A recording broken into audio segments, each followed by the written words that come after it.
আজিৰ পৰা 2 বছৰ আগত সন্মানীয় শ্ৰী প্ৰমোদ বড়ো ডাঙৰীয়াৰ নেতৃত্বত আমাৰ চৰকাৰে বিটিআৰ চৰকাৰে মিছন বৈষম্যতি 1.0ৰ মাধ্যমেৰে আমি যি মিছনটো ঘোষণা কৰিছিলোঁ লঞ্চিং কৰিছোঁ এই 2 বছৰৰ ভিতৰত আমি অনলাইন আমাৰ যি কাম অনলাইনত আমি 1,64,000 মানুহৰ মাটিৰ সমস্যা আমি সমাধান কৰিবলৈ সক্ষম হৈছোঁ। আমি যদি তুলনা কৰোঁ যোৱা 17 বছৰত হাগ্ৰামাই কিমান মাটি দিলে আৰু আমাৰ 4.5 বছৰৰ কালত আমি কিমান মাটি দিলোঁ, ইয়াৰ মাজত বহুত পাৰ্থক্য আছে। BTCৰ টোটেল মাটিৰ সমস্যাৰ ভিতৰত আমি 3,23,178 জন ফেমিলিৰ মানুহৰ মাটিৰ সমস্যা আমি সমাধান কৰিছোঁ। তাৰে ভিতৰত আমি 32,798 নজ আমি ফৰেষ্ট ডিপাৰ্টমেণ্টৰ মাটিৰ সমস্যা সমাধান কৰিলোঁ আৰু ৰেভিনিউ ডিপাৰ্টমেণ্টত আউট অফ 3,23,178 4,898 মানুহৰ আমি এলটমেণ্ট দিলোঁ। 19,537 ফেমিলিক আমি ছেটেলমেণ্ট দিয়া হ'ল আৰু খুব কম দিনৰ ভিতৰতে আমি 8,177 জন আমাৰ মানুহৰ বা ফেমিলিৰ মাটিৰ সমস্যা আমি সমাধান কৰিবলৈ গৈ আছোঁ। আটাইতকৈ ডাঙৰ কামটো হ'ল আমাৰ আজি যি মিছন বৈষম্যতি 2.0 আজি আমি লঞ্চিং কৰা হয়, ইয়াৰ মাধ্যমত আমাৰ BTCত বৰ্তমান 1,63,000 PGR আৰু VGR মাটি আছে। এই PGR আৰু VGR মাটিটো আমাৰ চৰকাৰে মিছন বৈষম্যতি 2.1ৰ মাধ্যমেৰে বেছড অন দ্য আইনটো নিৰ্ভৰ কৰি পেলাই আমি 43,000 মানুহৰ মাটিৰ সমস্যা খুব কম দিনৰ ভিতৰতে সমাধান কৰিবলৈ গৈ আছোঁ। ইয়াৰে 2,068 ফেমিলিটো আপোনাৰ নিকাচিৰ ABC ব্লকে সোমাই আছে। গতিকে আমি আশা কৰোঁ 100%টো কোনো ব্যক্তিয়ে কৰিব নোৱাৰে, কোনো চৰকাৰে কৰিব নোৱাৰে। আমি 100% আমি উজাৰি পেলাই কাম কৰি আছোঁ। বিশ্বাস কৰি আমি আশা কৰিছোঁ 80ৰ পৰা 90% আমি এই 3 মাহৰ ভিতৰত আমি কাম কৰিবলৈ সক্ষম হ'ম। ইতিমধ্যে মানে RTI ৰিপৰ্টত তথ্য এটা ওলাইছে 2,000 বিঘাৰে মাটি পাত্তা। চাওক এটা কথাটো মিছন বৈষম্যতি 1.0কে RTI দিছে। মিছন বৈষম্যতি 1.0ত এলটমেণ্ট আৰু ছেটেলমেণ্টৰ কথা নাই। এলটমেণ্ট আৰু ছেটেলমেণ্টটো কেতিয়াও অনলাইনৰ মাধ্যমেৰে নহয়।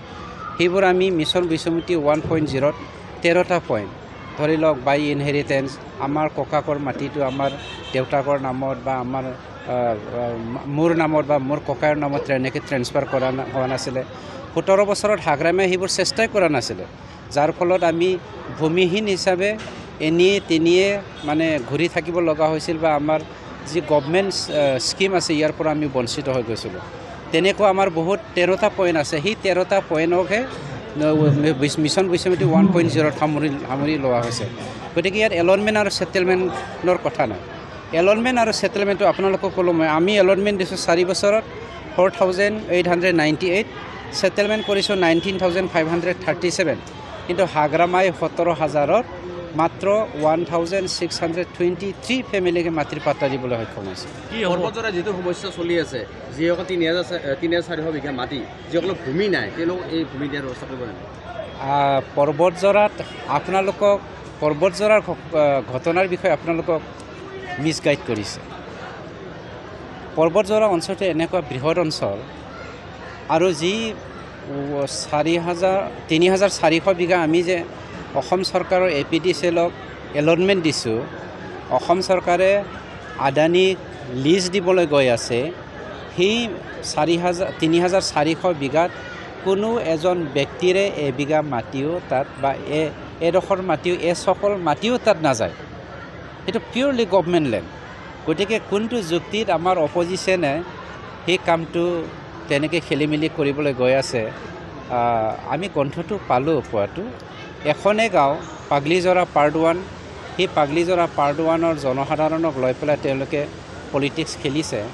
এতিয়া আমাৰ গ্ৰন্থটো হ'ল অপজিশ্যনে তেওঁলোকৰ দিনত যি সময়ত 17 বছৰত হাগ্ৰামাৰ দিনত আমাৰ যেনেকৈ ভাতৃঘাতী সংঘৰ্ষ হৈছিল, জাতিয়ে জাতীয় সংঘৰ্ষ হৈছিল, মানুহে মানুহৰ চকুত চকু দি পেলাই কথা ক'ব নোৱাৰা অৱস্থা হৈছিল, আমি নৰকৰ যন্ত্ৰণাত ভুগিব লগা হৈছিল।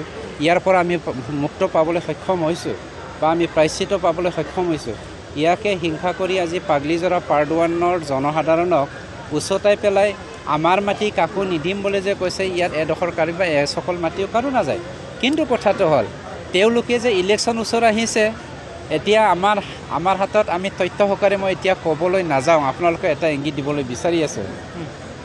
এই অপজিশ্যনৰ মানুহে লেনদেন কৰি পেলাই তেওঁলোকৰ যি টাৰ্গেট প্ৰজেক্ট আছিল, সেই প্ৰজেক্টটো দিবলৈ গৈ আছে আৰু মোক 4-5 দিন সময় দিয়ক, তথ্য সহকাৰে আপোনালোকক মই দিবলৈ প্ৰস্তুত আছোঁ। চাওক, কথাটো হ'ল হাগ্ৰামা বাহিনীয়ে এজন ব্যক্তিক যদি পেট্ৰল ঢালি পেলাই উচতাই মানুহক ছুইচাইড কৰিবলৈ বাধ্য কৰাব পাৰে আৰু এই অপজিশ্যনৰ মানুহে আমাৰ অঞ্চলৰ ইণ্টেলেক্সুৱেলসকলৰ ঘৰত গৈ পেলাই ঘৰটো পেট্ৰল মাৰি বা পেট্ৰল ঢালি জ্বলাবলৈ উচতনি দিব পাৰে আৰু তেনেকুৱা ব্যক্তিসকলে সহজ সৰল জনসাধাৰণক উচতাই পেলাই আমাৰ ইণ্টেলেক্সুৱেলসকলক, বড়ো সাহিত্য সভা, ট্ৰাইবেল সংঘৰ ৰিপ্ৰেজেণ্টেটিভসকলক যদি চোলা ফালি দিব পাৰে, তেনেকুৱা ব্যক্তিসকলক আমি নজৰ কৰি আছোঁ আৰু খুব কম দিনৰ ভিতৰতে ইয়াক আমি অপজিশ্যনসকলক আমি দমন কৰিবলৈ গৈ আছোঁ। কিয়নো অপজিশ্যন অলৰেডি ছুইচাইড হৈ গৈছে,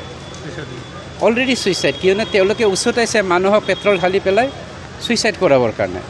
এনেকৈ উচতাইছে আমাৰ ইণ্টেলেক্সুৱেলসকলক চোলা ফালি পেলাই পিটিবলৈ তেওঁলোকে ইনকাৰেজ কৰিছে। আমাৰ ইণ্টেলেক্সুৱেলসকলৰ ঘৰত পেট্ৰল ঢালি পেলাই জুই জ্বলাবৰ কাৰণে তেওঁলোকে উচতাই দিছে। তাৰমানে তেওঁলোকে অলৰেডি পৰাস্ত হৈ গৈছে। আমি খুব শান্তৰে আছোঁ। আমি তেনেকৈ হাগ্ৰামাৰ নিচিনাকৈ 17 বছৰ যেনেকৈ ব্লাড ছেড কৰাইছিলে, আমি সেইটো কৰাবলৈ ইচ্ছা নাই।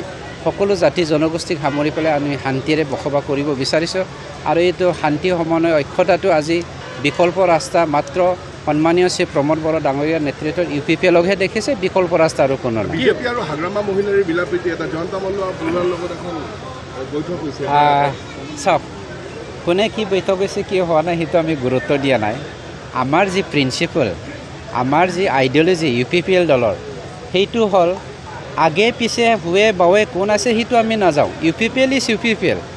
গতিকে সেইবোৰ আমি গুৰুত্ব নিদিওঁ। কোনে কাৰ লগত আলোচনা কৰিছে, কি কৰিছে, কাত কি কৰি আছে, সেইবোৰ আমাৰ গুৰুত্ব নহয়। আমাৰ কথাটো হ'ল 35 লক্ষ ভাৰতীয় নাগৰিক যিসকল বিটিআৰবাসী আছে, তেওঁলোকক সামৰি পেলাই আমি সকলো জাতি জনগোষ্ঠীক লৈ পেলাই কেনেকৈ শান্তি পাৰ্মানেণ্টলি আমি আনিব পাৰোঁ, সেইটোৱে চেষ্টা কৰি আছে। সেইটো কিন্তু কোনোবা অপজিশ্যনে বিনষ্ট কৰিবলৈ চেষ্টা কৰে।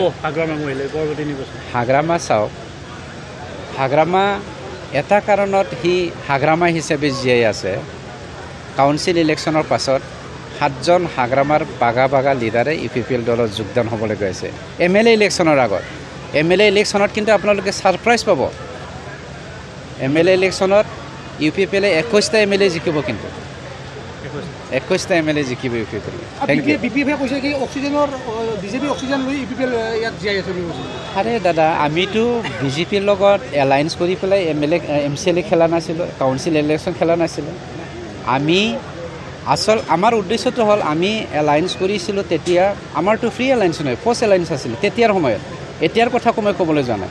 সেইটোৰ কাৰণে আমি আমাৰ BJP দলৰ লগত ফ'ৰ্চ এলায়েন্স কৰিলোঁ। কাৰণটো হ'ল হাগ্ৰামাৰ যি ধুৰন্ধৰ নীতি, হাগ্ৰামাৰ যি মানে কি কয় হত্যাকাৰীৰ এটা যি হেৰিৰে তেওঁলোকে কাম কৰিছে, ইয়াৰ পৰা জনসাধাৰণক মুক্ত দিয়াই আমাৰ মেইন উদ্দেশ্য আছে।